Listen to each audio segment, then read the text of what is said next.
வணக்கம். கள்ளக்குறிச்சி அருகில் உள்ள மலைக்கோட்டாலம் கிராமத்தில் ஆண் மற்றும் பெண் இருவர் தலை துண்டிக்கப்பட்டு கொலை செய்யப்பட்ட சம்பவத்தால் பரபரப்பு. சம்பவ இடத்தில் வரஞ்சரம் மற்றும் கள்ளக்குறிச்சி போலீசார் நேரில் விசாரணை செய்தனர். கொலை செய்யப்பட்டு இறந்து போன இருவர் தலையையும் கொலையாளி எடுத்துச் சென்று விட்டதாகவும் போலீஸ் தரப்பில் தகவல் கிடைத்துள்ளது. இறந்து போன பெண் அதே கிராமத்தைச் சேர்ந்த கொளஞ்சி மனைவி லட்சுமி, வயது 40 என்பதும் போலீஸ் விசாரணையில் தெரியவந்துள்ளது.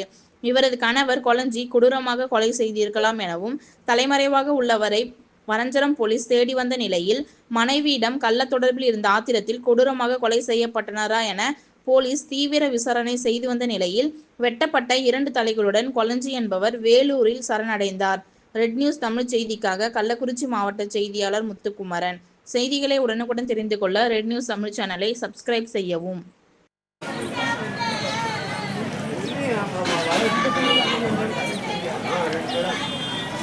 நாலு மணி